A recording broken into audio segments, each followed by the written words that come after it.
It's week 16 of a year of wisdom. Let's get to reading.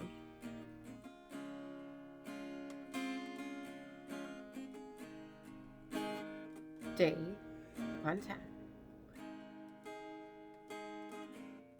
Job 28 and 29. Surely there is a mine for silver and a place for gold to be refined. Iron is taken out of the earth and copper is smelted from ore. Miners put an end to darkness and search out to the furthest bound, the ore in gloom and deep darkness. They open shafts in a valley away from human habitation. They are forgotten by travelers. They sway suspended, remote from people. As for the earth, out of it comes bread, but underneath it is turned up as by fire.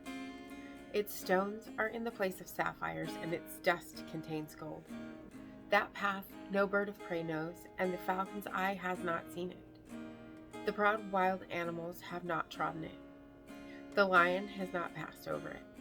They put their hand to the flinty rock and overturn mountains by the roots.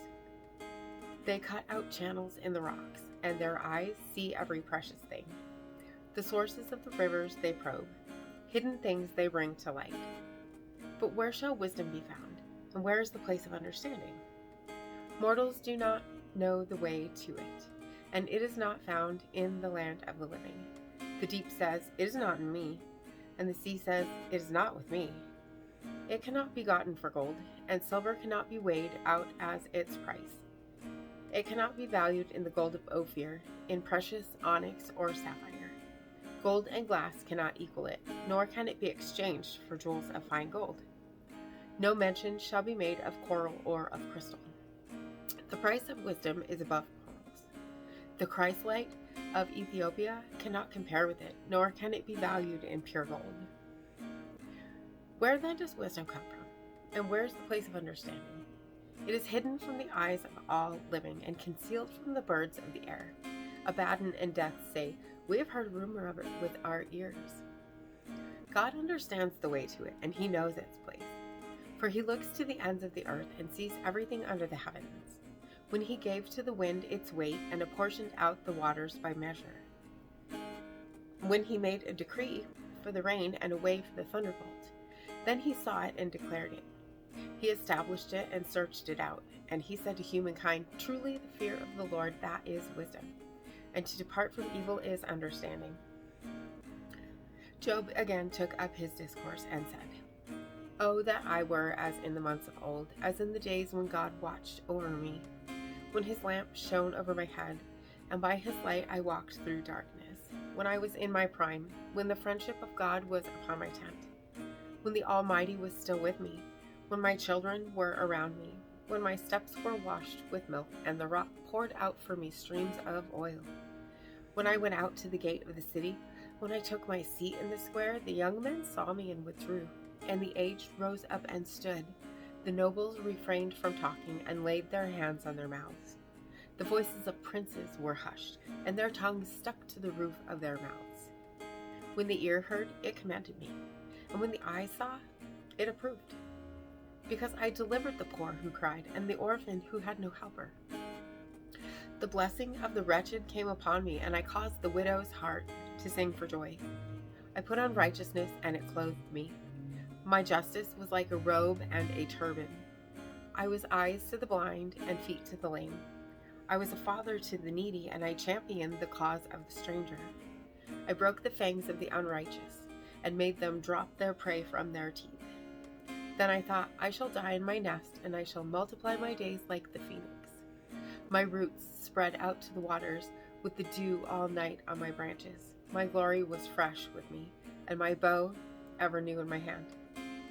They listened to me and waited and kept silence for my counsel. After I spoke, they did not speak again, and my word dropped upon them like dew. They waited for me as for the rain. They opened their mouths as for the spring rain. I smiled on them when they had no confidence, and the light of my countenance they did not extinguish. I chose their way and sat as chief, and I lived like a king among his troops, like one who comforts mourners. Proverbs 20. Wine is a mocker, strong drink a brawler, and whoever is led astray by it is not wise. The dread anger of a king is like the growling of a lion. Anyone who provokes him to anger forfeits life itself.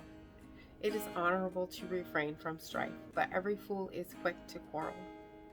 The lazy person does not plow in season. Harvest comes and there is nothing to be found. The purposes in the human mind are like deep water, but the intelligent will draw them out. Many proclaim themselves loyal, but who can find one worthy of trust? The righteous walk in integrity. Happy are the children who follow them. A king who sits on the throne of judgment winnows all evil with his eyes. Who can say, I have made my heart clean? I am pure from my sin. Diverse weights and diverse measures are both alike an abomination to the Lord. Even children make themselves known by their acts, by whether what they do is pure and right. The hearing ear and the seeing eye, the Lord has made them both.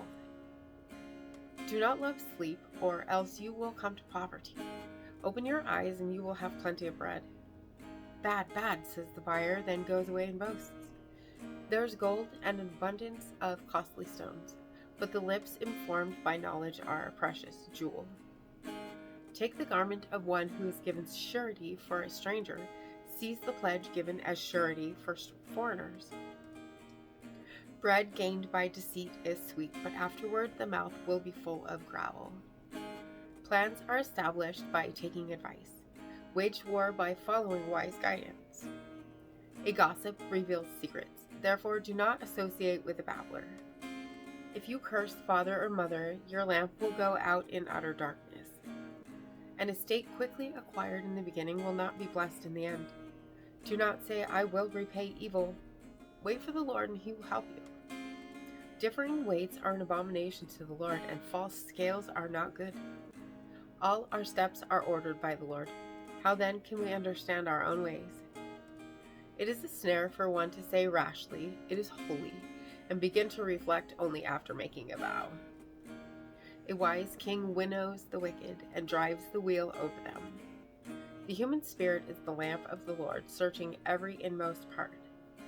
Loyalty and faithfulness preserve the king, and his throne is upheld by righteousness. The glory of youths is their strength, but the beauty of the aged is their gray hair. Blows that wound cleanse away evil, beatings make clean the innermost parts.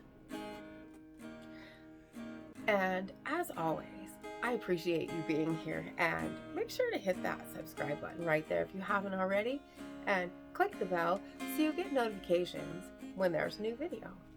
And I will see you tomorrow. My head's Maranatha. completely full, and my heart is worry-worn. I know without a doubt you'll carry me out of the storm. I'm standing at the crossroads, I'm lost without a clue.